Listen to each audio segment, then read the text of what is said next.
Okay. I hope the cake was good. Yeah, nice. So, for those of you who don't know me, my name is Pontus, and yeah, I think I've been actually part of this journey of Klustret from the beginning. My role currently is that I'm, of course, a member. Who else is currently a member of Klustret, by the way?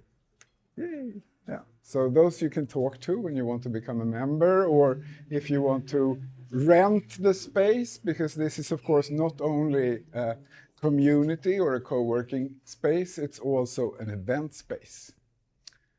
I'm also the chair of the cooperative, den ideella föreningen, that is currently, since the 1st of January, actually the legal owner of the company that runs Klustret. So it's totally membership owned now, owned by us members. I think it was 12 years ago, or maybe 11, Thomas, when I called you. I think I was actually calling you because I was looking for a space, and I wanted to ask you, are there any good spaces for community events? And this was for Theater X, another thing that I'm also working with, playback theater. And you said, wait a half a year, then something will happen. And then Johan and I, we were then together at the Open Lab.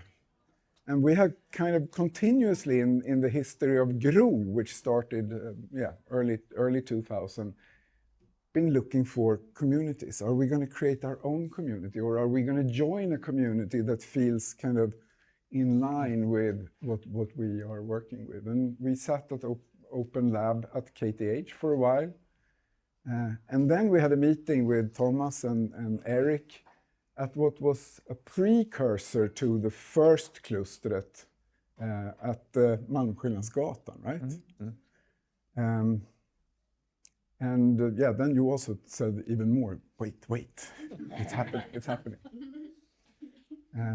Yeah, and then it started. So the first Klustret at Mäster Samuelsgatan at Epicenter. Who has been there at the first Klustret? And who might even have been members there? Yeah, quite a lot of people. Yeah, it's really been a journey. We have survived several crises. Mean, vad säger man? Mean landlords, exactly. Raising the rent with almost 100%. And that caused us to move the first time to Birger Jarlsgatan. So who has been at Birger Jarlsgatan? And who has even been a member at Birger Jarlsgatan? Yeah, great. Someone is calling me here while interrupting my manuscript. Yeah, and then of course COVID hit. And COVID was not a good thing for co-working or for events. But we somehow survived. And also the landlords there were not so easy to deal with. So in the end, we actually had to cancel our contract there. And we were without a space for how long, Karin? For 6 months? Yeah. And we were a very eager group of people who were kind of keeping the fire burning in a virtual community. Who was kind of part of that team who kept the flame burning? And Karin, you were among the people who found this place. Yeah. And you fell in love with it, yeah. Yeah. Mm. So, this is 3 years and 3 months ago, something like that we found this place. And it's also been a journey of different forms of organizing ourselves. The first Klustret actually had a hostess, a co-working floor manager, Kelsey. I wish she would have been here. But after a while, we realized, we don't really have the money to have employed people. So then Johan and I got the opportunity to see how can we create self-organization here. And that was the start of Klustret 2.0, where we were catalysts and all members were part of circles. And that kind of continued in another iteration when we came to Birger Jarlsgatan. And then we dropped it, I think, so we haven't been catalysts since we came here. And then, like you said, Andreas, were you there? Now we are kind of entering Klustret, I think, maybe 4.0, yeah, where we have a CEO. I remember for a while, there is a monkey somewhere here. He's over there. Oh, yeah, I can have it. I know that this monkey was sometimes called the CEO of Klustret. Yeah. Thank you. Yeah, it's really been an adventure. I think the latest challenge maybe is what could be called green hushing. Have you heard of that term?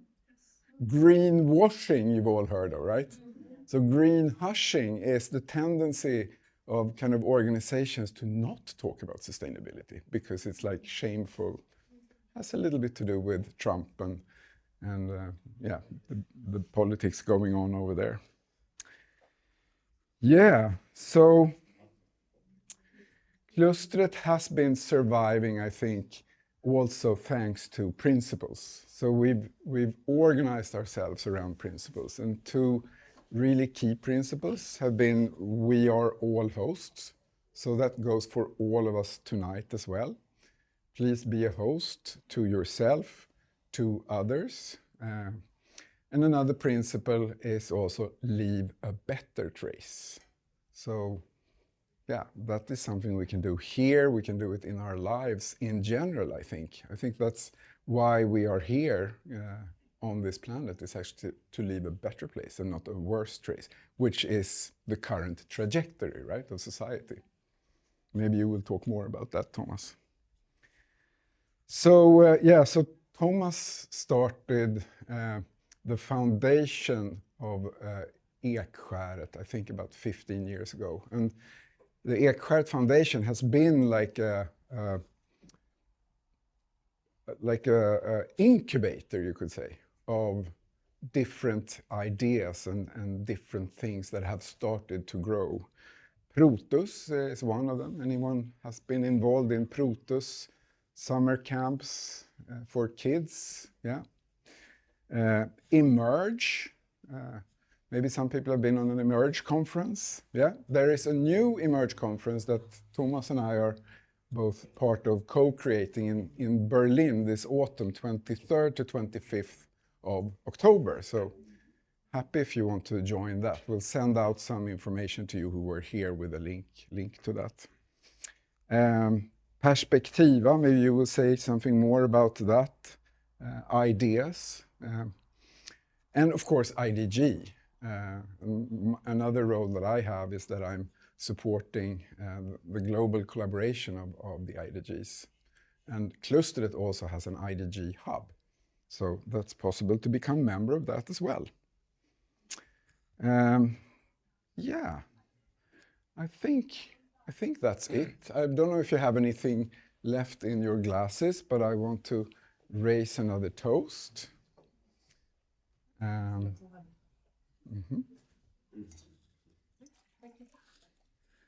Cheers to us.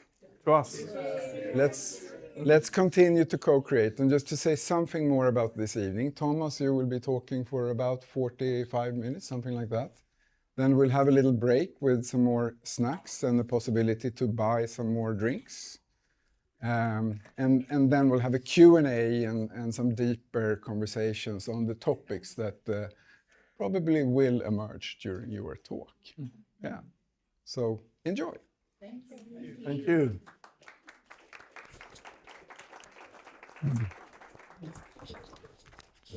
And I should say thank you, Pontus, and thank you to Klustret for giving me this opportunity to reflect not just on the 10-year anniversary of Klustret, but also the 10 years that has passed since my book The World We Create, eller på svenska Världen vi skapar, was published.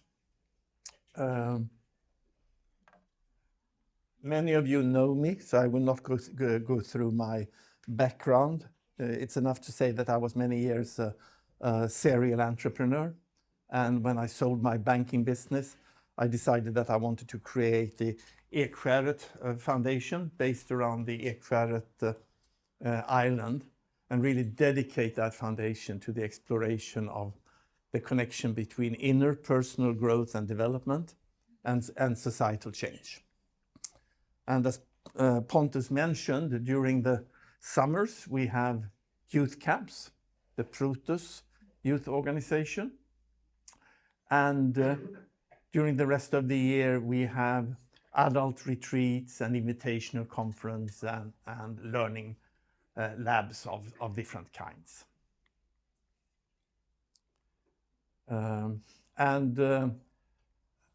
Sorry, why is this not? And this is one of these learning labs that we had some 6 or 7 years ago. That was really the starting point of the Inner Development Goals project. And we were lucky at this conference to have actually gathered some of the world's leading academics in development, like Bob Keegan, Susanne Cook-Reuter, Bonita Roy, Tomas Bjo, Christian Ståhl, and more.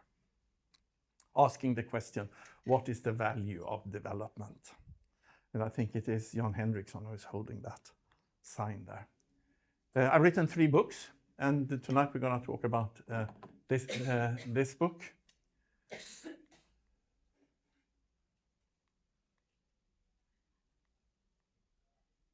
But first, I want to show a few slides on Klustret and talk a little bit about the idea of Klustret. And these leading words have been with Klustret all the time, and I could see them also out here tonight.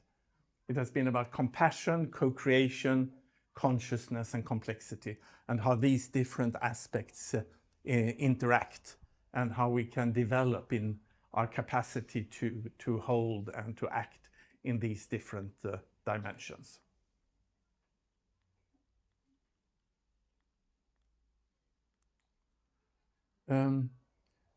One way of describing what we are doing at Klustret, and I think Andreas already mentioned that we try to have many perspectives to meet and to exchange ideas from different perspectives. And many of these perspectives comes from a background that you could talk about as the ecology of beyond modernities. And what I mean by that will be clear a little bit later in the presentation. So we had a first iteration of Klustret at in the crossing of Mäster Samuelsgatan and Malmskillnadsgatan. And here are some pictures. This picture is taken almost exactly 10 years ago, almost on the day. It is from the first Klustret, and here you can still see these signs here. And we have a few other people here Johan is there, and perhaps some more. Many of these are still around. This is what it looked like. It was a very traditional office space, but we tried to bring creativity into the space. We had our silent room, meditation room, of course. This is the general space. So, and here I think it's a gathering of Protus leaders. In the basement there, we have a studio, and I'm missing that a little bit now. We have a mini studio at the lakefront, but that was really creative to have the opportunity to do real podcasts and things in the studio in the basement. And then the second iteration of Klustret at Birger Jarlsgatan. These are pictures when we are moving in. decorating the entrance, trying to bring a lot of green into the space.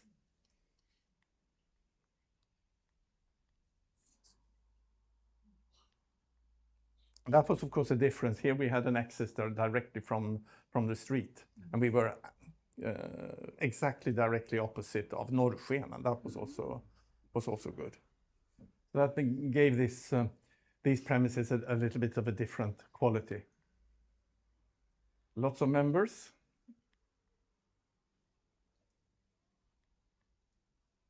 An interesting space. Interesting space.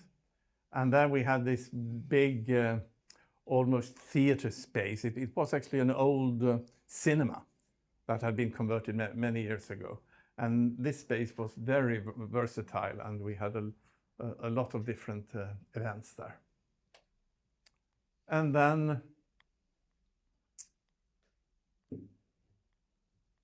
we moved on to the third iteration, and that's, of course, here.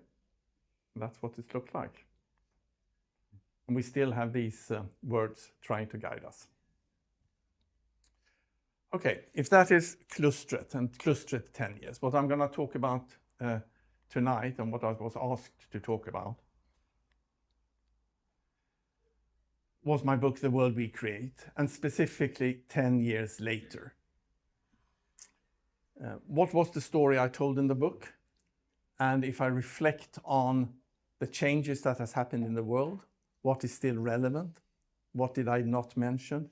What should I have included if I would have written the book today, or if I write a new book, which I hope to be able to do? What things are close to my heart right now? So, you could say, in very simple terms, that the book is about 3 graphs. And trying to analyze the meta crisis from these 3 graphs. And the first one you all recognize, and that is the exponential tech development. And we all know about the VUCA world and other acronyms about the rapidly changing world. And that is, of course, true. And the perspective I take in The World We Create is really the big history perspective, going back all the way to Big Bang. So it is a 13.8 billion years journey that has been guided by almost the same forces, I argue, from the very start up until today. So you could see this graph as going all the way back to the Big Bang. But of course, it was not technological development back there. It was a physical development, and then a development of life, and then of culture, and now of technology. But it is more or less a continuous development. And right now, if I look at what is missing in this from 10 years ago, and then of course there is one obvious thing that is missing, and that is artificial intelligence. 10 years ago, artificial intelligence was not on the map. It was not even on my radar screen. And now we are right in the middle of a revolution, for better and for worse, that could be really not just life-changing, that could, as I will come back to later, could be a cosmological event, actually. One way of looking at the meta crisis is to say that the core challenge to individuals and organizations and society today is that the increase of complexity of our outer world has to be matched by an increase in psychological resources in our inner world. And that is, of course, the basis for the inner development goals. Inner development goals is a popularization around this insight and pointing at what could we mean by that? What sort of inner resources are we talking about? But of course, it's not just the IDGs. Many organizations are, sorry, my control is not really working. Complex. It's complex. It's complex. There are many organizations talking about this in different language, and one, of course, is the Center of Humane Technology, Tristan Harris and co, who did this very famous film about social media. What is it called?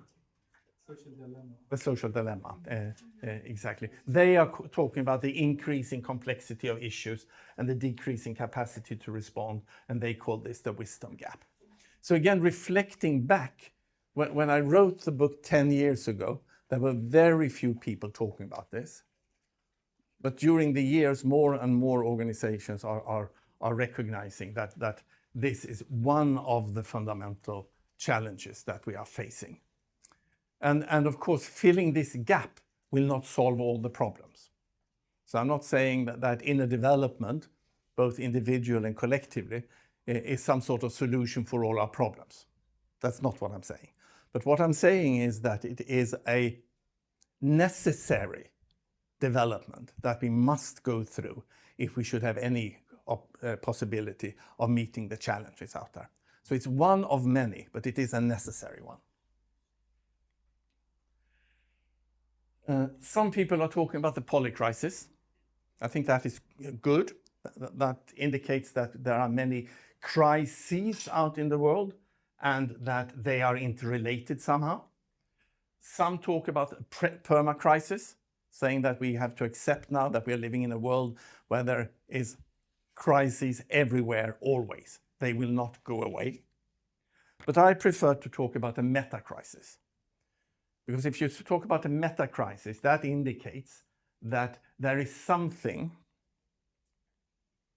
underlying cause, and that all these crises are not just interrelated, but that they could be some symptoms of some underlying cause. And one way of expressing that underlying possible cause is to say that we have exhausted our present capacity, both individually and collectively, to understand and act in the world. So it's a capacity lack. And that brings us to the second graph in my three graphs. This one.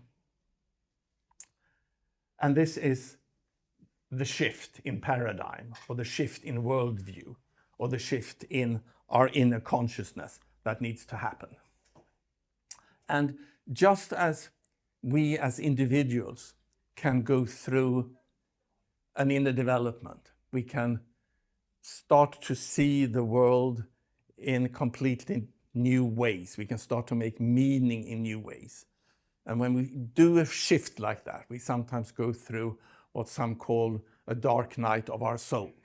We are giving something up before something new has taken form. And in the same way as we as individuals can go through a transformation like that, this, and an inner dark night of the soul, so can a civilization.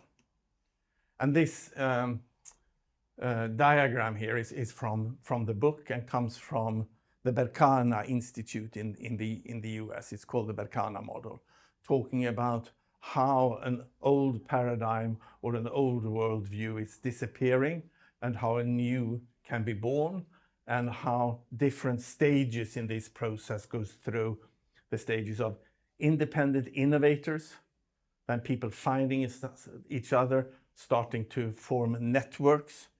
Then you need practicing communities, and Klustret is such a practicing community where we try to sort of start to live the new paradigm, even if we cannot really see it yet. And then you reach some sort of tipping point when something like 10-15% of a population is starting to live from the new world, and then real political power follows, and you have this becomes the normal way of seeing the world. And you could say that this phase is a disintegration, and then you have an integration of something new. And in between, we are in a liminal space, or a time between worlds. And that's where I think we are at the moment. Looking historically, the last time we in the West went through a paradigm shift like this was during the Enlightenment, when we went from a dogmatic religious worldview into a scientific rational worldview. And back then, of course, the old paradigm was the medieval dogmatic religious worldview that might have been in its peak in the 12 or 1300s. And then technological development, this curve, made this paradigm exhaust itself. And you had different kinds of technological development, but the printing press, of course, played a very important role here. And then we went into a time of turbulence. We had the French Revolution and the Napoleonic Wars in Europe. Europe was in turbulence for at least 50 years. But then out of that, something new was born. And what was born is, of course, what we today call modernity. But it's important to remember that as with any complex adaptive system, and you can see society and civilization as a complex adaptive system, there is not a certainty that something new positively will emerge. And that brings us to the third curve here, which is really about what system science calls a bifurcation point. So when you have a complex adaptive system, whether it's a physical system, a biological system, a living system, or a social system, when you apply pressure to that system, developmental pressure, you can have an incremental adjustment of the system. It can increase in complexity and coherence up to a point. But then you reach a point where the system cannot adapt linearly any longer. And you come to the point there where you either have a breakdown in complexity or a step up in complexity. And when we say complexity, that's the language that the system science is using. It can be a bit confusing because what is really more complex could also be more simple and more beautiful. So for example, of course, a stone is less complex than a rose or a flower. But at the same time, the flower is also more beautiful and more coherent. So what comes out here could actually be something quite simple and beautiful. So if we remember that this is not given, we can have a breakdown. And if we then look at the situation today, so today we are in a paradigm shift again. And today the old paradigm is, of course, what used to be modernity. That in our part of the world might have had its peak in the 60s or in the 70s. And then again, we had technological development exhausting this paradigm. And we have the internet, and now we have artificial intelligence. And we can see how this way of creating coherence is slowly losing its grip, and we enter into a period of turbulence. And then the question is, will there be an emergence of a new paradigm, and what could that look like? And if we look at that a little bit deeper, going back to this graph, and also reflecting on when I wrote this 10 years ago, I was asking myself, will I live to see this point? Will I live to see this point? Because just looking theoretically, any complex system will sooner or later reach that point. And human civilization have gone through many of these iterations. So the fact that we sometimes will come to, at some point we'll come to this point, that is more or less given. But how far away is it? So 10 years ago, I asked myself, will I live to see it? 5 years ago, I thought, I will probably live to see it. It might be 10, 20 years away. And now, have we entered this space now?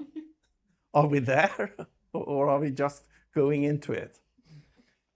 And what could come out? Well, of course, you can have many options, and in complexity science you talk about attractor points or strange attractors, natural spaces where the system can gravitate to.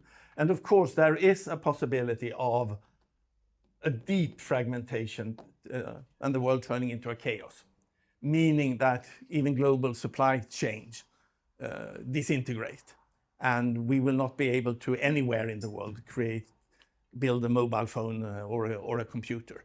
We go back to the Middle Ages. There are, of course, even worse scenarios like total extinction. I think this is a possibility, but I don't think that's the most likely scenario. Unfortunately, I think this is the most likely scenario. And that is a scenario of some sort of oppression.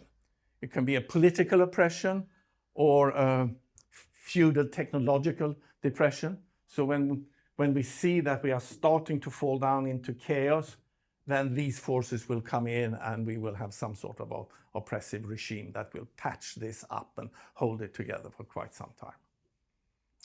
But then the interesting question is, of course, can there be a third attractor? These are different attractors in this space. And Daniel Schmachtenberger started to talk about that some 5 years ago. Can there be a third attractor? And what could such a third attractor look like? And one way of imagining that is to use the language of Charles Eisenstein, and he even had it as a title in one of his books. The more beautiful world our heart knows is possible. So we can't figure this out, but our hearts know that there is a possibility of something there. Okay, so how do we get there? Well, one thing is for sure, we are entering into turbulence. Okay, and with the rapid technological development we have, and all the uncertainty and the complexity, this process will be emergent. There will be emergence. Meaning that it is not just difficult to see what's on the other side, it is theoretically impossible to see through. That's what emergence is. That is how life emerged from carbon molecules. You can't predict that. It happens. So this will happen. And we have gone through these emergence in many steps, not just in civilization, but starting with the Big Bang. There have been a number of true emergent events, depending on how big emergence you need to count. So you could say, could be 20 if you are very strict on conditions, otherwise you could have 100 emergent events that the universe has gone through to reach us today. And we are on the edge of one of those today.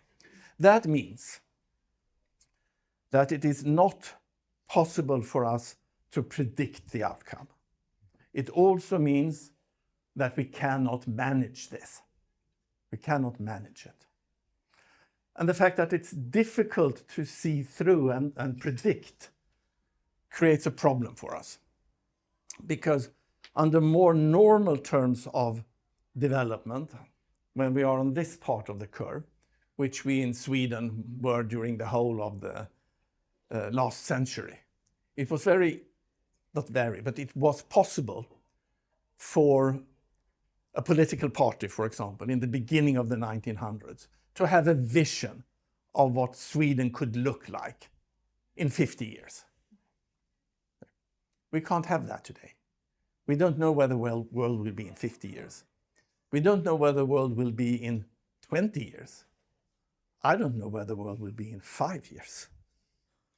Okay, and that creates a problem, because if we should generate political power and action and will, we usually need a vision. But I could even go as far as saying that a vision in this case could even be hindering us, because we close ourselves to the emergence and what we don't know. So it's better to try to keep it open. But then if we can't have a clear vision of where we are going, at least we could have a view of the process. So the process of going forward becomes more important than the end point. And we could ask ourselves, what else can we do in order for us to increase the odds of a breakthrough compared to a breakdown? And then we're back at the IDGs. Because I think that one of the things that will be absolutely necessary, it will not be sufficient, but necessary, is for many people in this system to be able to relate, collaborate, acting, thinking more deeply, thinking more complex, and being in a new way for this emergence to happen. And you could say that that has really been the pattern of all emergencies throughout the history of the universe. That it is a question of the components of the systems to be able to relate both to themselves, each other, and to the totality in deeper ways. Whether we are talking about atoms or molecules or cells, and now we're talking about humans. Of course, in this system today, we humans are the elements. So we need to be able to relate in a deeper way to ourselves, each other, and to the system for this to happen. Okay. Are you with me? Yes, okay, good, good. Okay, because this is not easy. I mean, this is super complex, super scientific. But if you are interested, there is so much scientific research and papers and complexity science and all of this. So I mean, it's real. It's real science behind this. And of course, this is a rough map of what we need. I sometimes jokingly say that this is a tourist map of inner development. I mean, it's a rough map. It's to get the first idea of what this can all be happening about. Okay, going back to the different perspectives that we have here. So of course, when we are trying to sense into this, different people coming from different perspectives and backgrounds and angles hold different keys to this. So if we can meet at Klustret or elsewhere, people that come from different perspectives, we get a better chance of at least getting some feeling for what that third attractor could be like. And then we are back to these different frameworks, ways of seeing the world. And I think at this point in time, it's important for us to be really good at one or two of these perspectives, wherever you come from. If you come from sociology or psychology or developmental or whatever, that we are really good in one or two perspectives. But then it's important that we are at least have conversational knowledge of other languages or other perspectives. And one way of understanding that is this example of this strange three-dimensional body. And if you look at that from three different perspectives, you have something like this. So say that I come from a system science perspective. I look at it from this way. I see the circle and I see that in very detail. Okay? But if I have no clue of these other perspectives, I would think that this is a ball. And if I have a little bit of conversational knowledge in this perspective, which might be an anthropological perspective, if I come from a systems perspective, it could be an anthropological perspective. And if I have just a little bit of knowledge of this perspective, which might be a spiritual perspective, I cannot see those dimensions, those angles clearly, but I can see that I can understand that there is something going on and that this is not a ball. So again, try to develop a deep understanding from a few perspectives, but then be conversational at least in more perspectives. And I think that is a task for places like Klustret to enable that development. Okay, so the future, see it from many perspectives, and then as we are moving into the fog, we don't know where we are going, but we still need to move ahead. And there I'm sometimes talking about the need to build bridges into the fog. We do not even know if there is any foundation in that fog, but we need to probe and to try. Because again, in a complex adaptive system, you can't just figure it out. To know the system, you need to interact with it. And by building these bridges into the fog, we learn at the same time. There is probably a good word, Pontus, for that. Is the action learning, or what would you say that? Something like that. An approach that is necessary when we are dealing with these complex system and emergence where you cannot see. You need to try. You need to try. And of course, Klustret is such a bridge into the fog. It is a way of trying. And Emerge Lakefront are co-living, intentional co-living, where I can see a few people from. Yes, yes. In Fendal is also one of those bridges into the fog. Will it succeed? We don't know. Will it do any good? We don't know. Do we have to try? Yes. So that's the attitude. Okay. That was a mouthful. Okay. Okay. We take 15 seconds here just to let that sink in before we go on to the next. Was this too fast?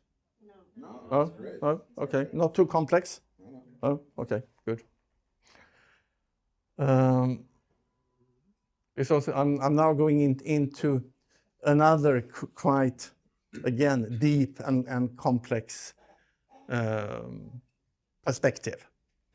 And that is also, again, reflecting back on the book 10 years later.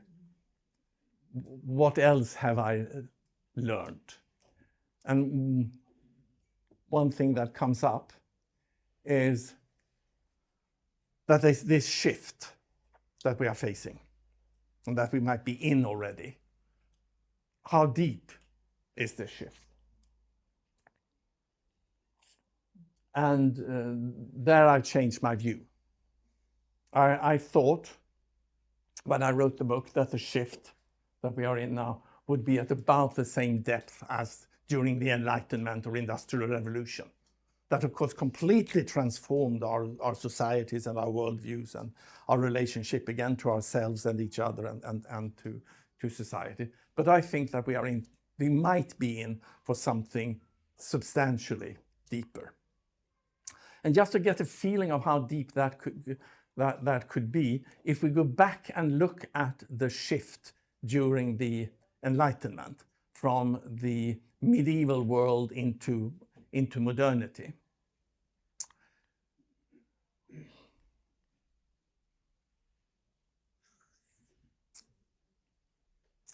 Here we have a boy or a young man standing in a Times Square in New York or somewhere in what is our symbolic universe today. This is the symbolic world that we have created. Humans are the only animals that have the capacity to create symbolic worlds, create culture. And then when we have created culture, culture creates us. And cultures keep our society together. So for better or worse, this world is holding us together today. And now he's looking at this medieval world. And when we look at this, we don't understand that symbolic world. But that was once a reality for all people. And it actually worked. That symbolic world held the world together for 1,000 years. This has held the world together for a couple of hundreds of years. But when we look back at this is completely, we can't read this world. We can't understand it. Okay? If we now go 100 years in the future or 200 years in the future, I think that that person standing there looking at our world today will think that this is completely just like we think about that. And it is. I mean, it is so primitive, but it's actually holding it together. And it has held it together for 200 years. And this modernistic worldview has given us modern technology. It has given us penicillin. It has given us human rights. It's given us democracy. So it has helped us, and it has given us a lot of fruits that we wouldn't want to give up. But we are at the end of that world. And just realizing that this world is very arbitrary and that it is a functioning collective imaginary is a very big step. And we need to take that step. And when we take that step, some psychologists call that we become construct aware. And that is part of our inner development, to reach that stage, to start to see through this symbolic world surface. Again, not as a fantasy, it is a collective fantasy, but it is actually what is making the world functioning today. Okay, so in popular culture, we have this film, The Matrix. So how many of you have seen The Matrix? Yeah, it's of course, yeah. And it's all about seeing through the social construct of the world, becoming construct aware, and looking deep into reality.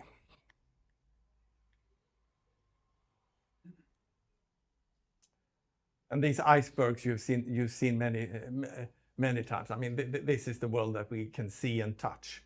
But really, it's the mental models and habits, and it's these deeper aspects, our view of ourselves, view of the world, and this is really where you have the core of the society. And in a transformation, in a shift like the one we are in, the question is, how deep will the shift be? And I'm convinced that it will be at least at this level.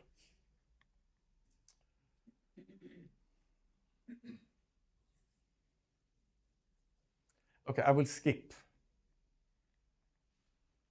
For lack of time, I will skip a few slides. I will skip talking about the development of our symbolic universe and how the world today, the symbolic world we have today, is equally constructed as the symbolic world that anthropologists are studying in original cultures, and the constructed collective imaginaries. I will go straight to the example that I've been using for many years of making a comparison and making us understand this socially constructed aspect of the world. Because it is not as easy as some postmodern philosophers wants us to believe that, well, everything is socially constructed, so we can do whatever we want. No, not everything is. But knowing what is and what isn't is of super importance. So sometimes when I talk about this, I actually have a leaf in my hand, and I have a banknote. And then I go... They're rare now. Yeah, they are rare now. And then, yeah, it was many years since I did this. It might not work any longer. But 5 years ago, it still worked. And I went up to someone and I showed the leaf, which is natural world, living world. And I tore it. And the person said, oh, yeah, tearing the... Oh, okay. And then I took the banknote. I was, oh, that hurt. That hurt. So we actually have an embodied relationship, not just to the natural world, but also to the social constructed world. And it might be in our modern society that we have an even stronger embodied relationship with the constructed world rather than the natural world. And that is, of course, a problem in itself. And that's why it's so important to spend time in nature and developing a relationship with nature. And that is what we are doing at Ekskäret, at the Oak Island. Okay, but then let's look at this now. So here we have the natural world, and here we have the socially constructed world, money. Okay, here we have the individual, and here we have the collective. Here we have the whole society. Okay, I as an individual with a natural world, I just need to accept that. So for example, I as an individual, I need oxygen to live. Okay. That's a fact. I just need to accept that. Okay.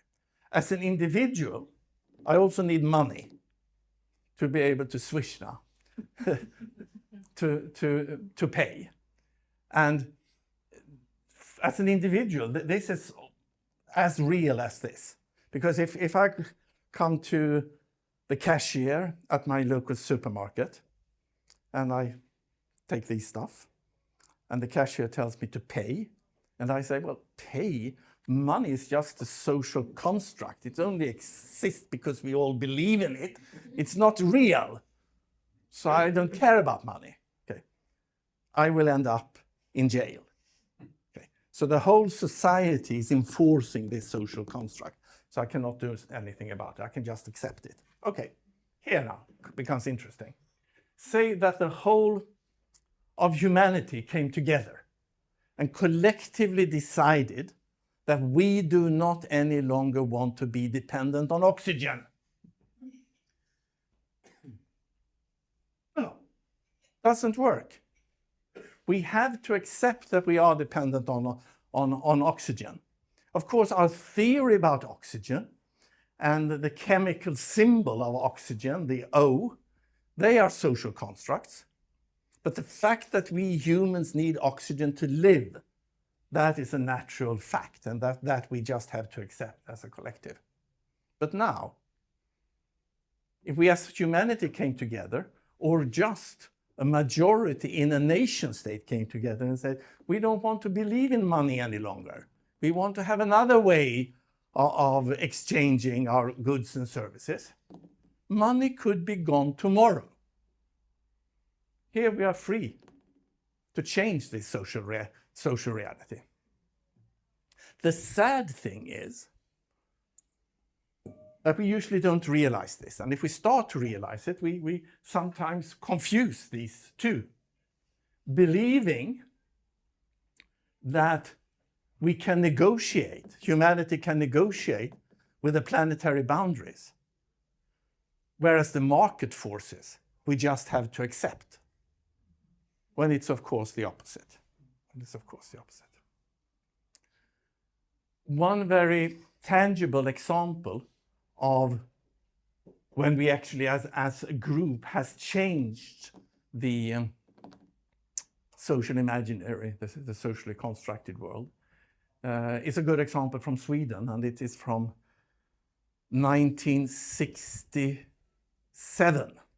And I actually remember that. So how many in the room remembers 1967? And what happened?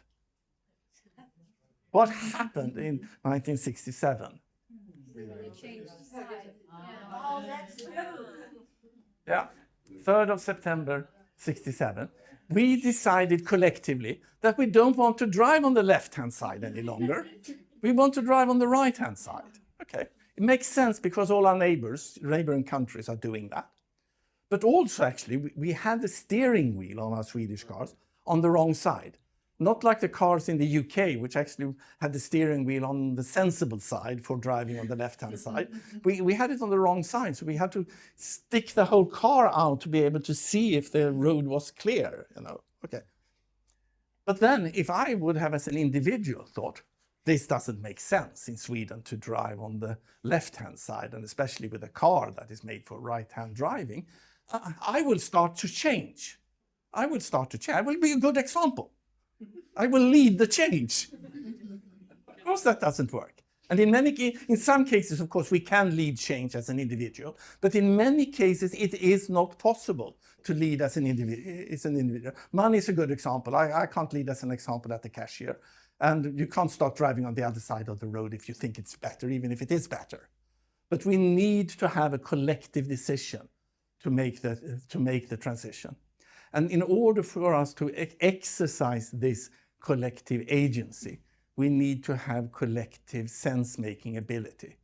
And in this transition that we are in right now, the collective sense-making ability is breaking down. We have political polarization, which means that we cannot change the socially constructed world. We are stuck with it, and we are leaving a lot of freedom and development possibility on the table.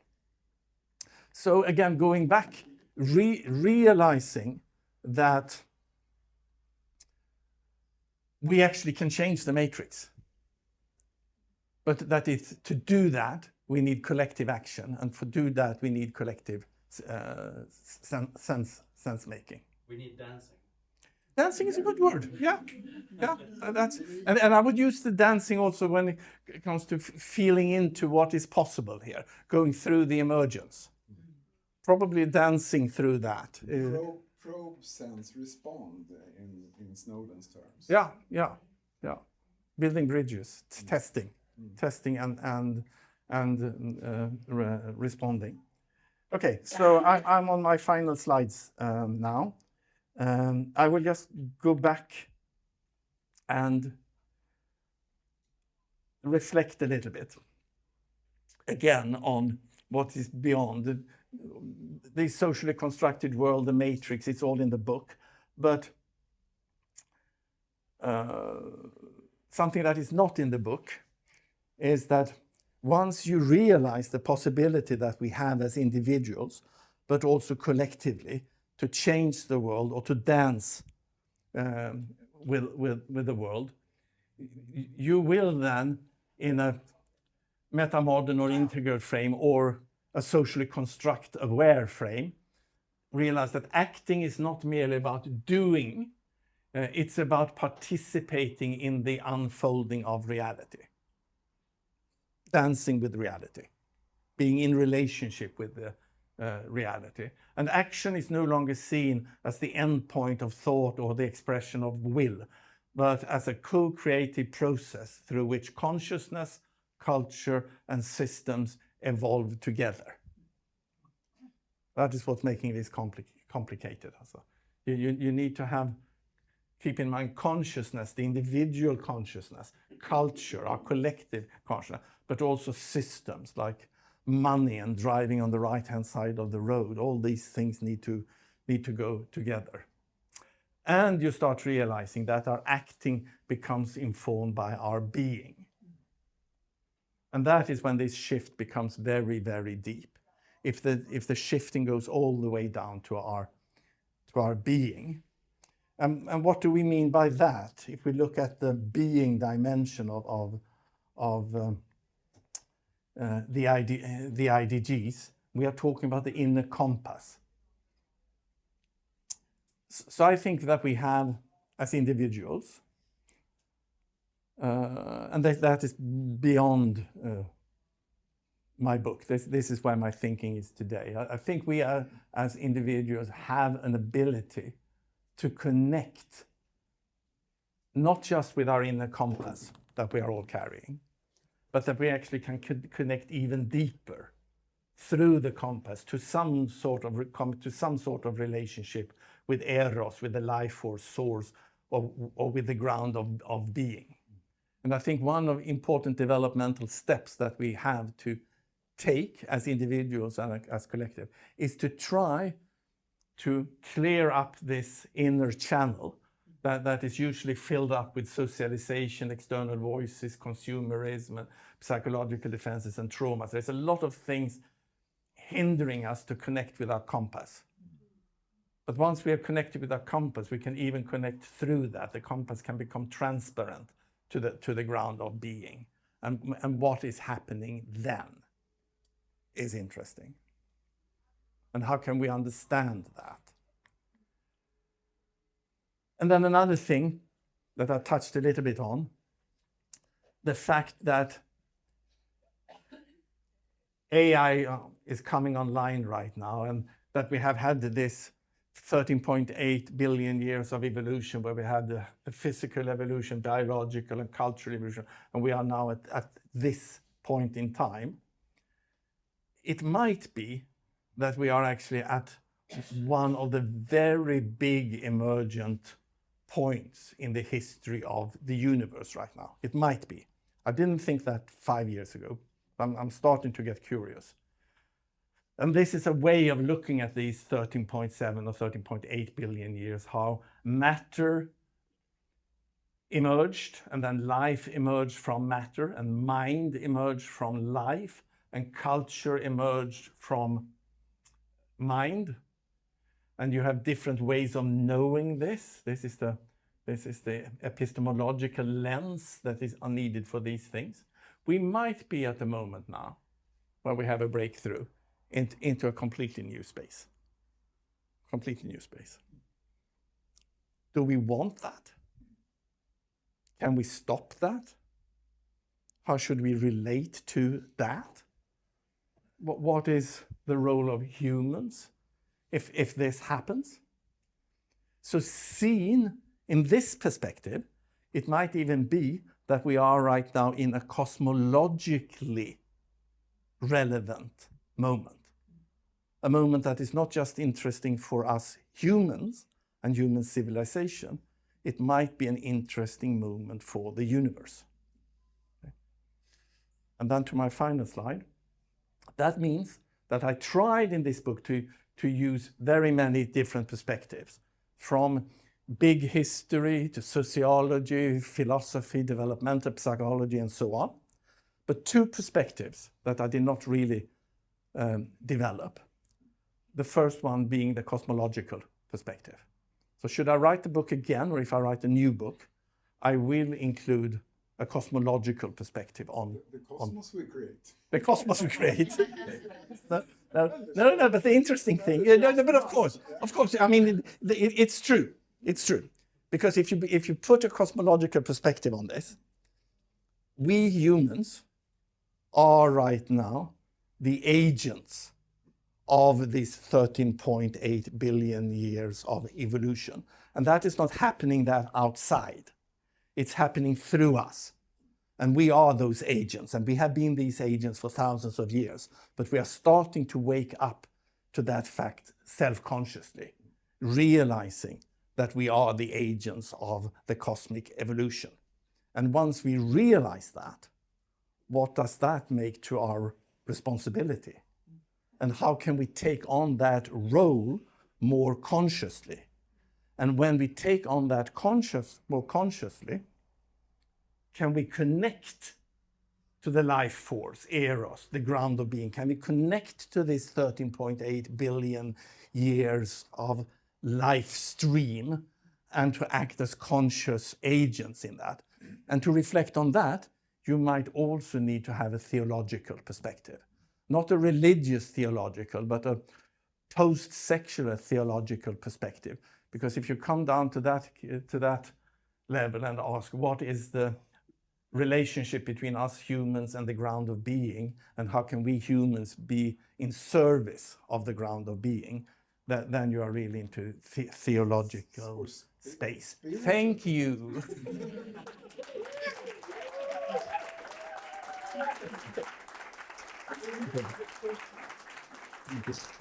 Thank you. Fantastic, Tomas. Super inspiring. And we do need to have a short break. So can we meet back here in 15 minutes? That gives you time to go to the toilet, get something to drink.